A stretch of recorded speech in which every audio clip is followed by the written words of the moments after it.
اعوذ باللہ من الشیطان الرجیم، بسم اللہ الرحمن الرحیم۔ حضور صلی اللہ علیہ وآلہ وسلم کے کسی قول و فعل و عمل و حالت جو بنظر حقارت دے کے کافر ہیں۔ حضور اقدس صلی اللہ علیہ وآلہ وسلم اللہ عز و جل کے نائب مطلق ہیں۔ تمام جہان حضور صلی اللہ علیہ وآلہ وسلم کے تحت تصرف کر دیا گیا، جو چاہے کرے، جسے جو چاہے دے، جس سے جو چاہے واپس لے۔ تمام جہان میں ان کے حکم کا پھیرنے والا کوئی نہیں۔ تمام جہان ان کا محکوم، اور وہ اپنے رب کے سوا کسی کے محکوم نہیں۔ تمام آدمیوں کے مالک ہیں، جو انہیں اپنا مالک نہ جانے حلاوت سنت سے محروم ہے۔ تمام زمین ان کی ملک ہے، تمام جنت ان کی جاگیر ہے۔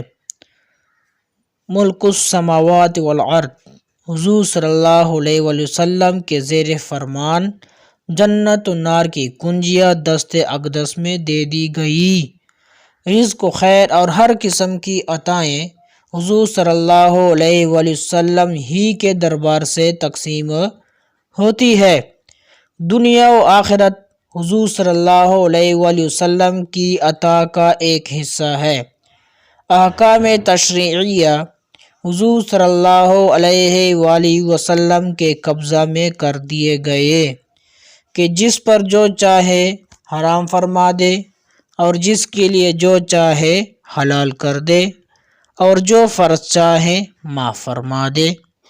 سب سے پہلے مرتبہ نبوت حضور صلی اللہ علیہ وآلہ وسلم کو ملا۔ روز میثاق تمام انبیاء سے حضور صلی اللہ علیہ وآلہ وسلم پر ایمان لانے اور حضور صلی اللہ علیہ وآلہ وسلم کی نصرت کرنے کا عہد لیا گیا، اور اسی شرط پر یہ منصب اعظم ان کو دیا گیا۔ حضور صلی اللہ علیہ وآلہ وسلم نبی الانبیاء ہے، اور تمام انبیاء حضور صلی اللہ علیہ وآلہ وسلم کے امتی۔ سب نے اپنے اپنے عہد کریم میں حضور صلی اللہ علیہ وآلہ وسلم کی نیابت میں کام کیا۔ اللہ عز و جل نے حضور صلی اللہ علیہ وآلہ وسلم کو اپنی ذات کا مظہر بنایا، اور حضور صلی اللہ علیہ وآلہ وسلم کے نور سے تمام عالم کو منور فرمایا۔ بئی معنی ہر جگہ حضور صلی اللہ علیہ وآلہ وسلم تشریف فرما ہے۔ مسئلہ ضروریہ سنیے۔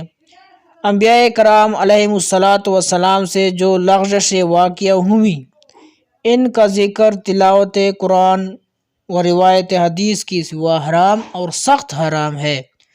اوروں کا ان سروکاروں میں لب کشائی کی کیا مجال۔ مولا عز و جل ان کا مالک ہے، جس محل پر جس طرح چاہے تعبیر فرمائے۔ وہ اس کے پیارے بندے ہیں، اپنے رب کے لیے جس قدر چاہے تواضع فرمائیں۔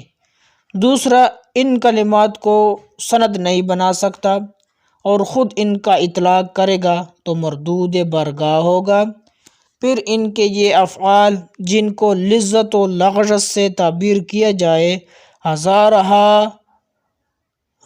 حکم و مصالح پر مبنی، ہزارہ فوائد و برکات کے مثمر ہوتے ہیں۔ ایک لغزش انبیاء آدم علیہ السلام کو دیکھیے، اگر وہ نہ ہوتی، جنت سے نہ اترتے، دنیا آباد نہ ہوتی، نہ کتابیں نازل ہوتی، نہ رسول آتے، نہ جہاد ہوتے، لاکھوں کروڑوں مصوبات کے دروازے بند رہتے۔ ان سب کا فتح باب ایک لغزش آدم کا نتیجہ مبارکہ و ثمرہ طیبہ ہے۔ بالجملہ انبیاء علیہ السلام کی لغزش منوتو کا شمار میں ہے، صدیقین کی حسنات سے افضل و اعلیٰ ہے۔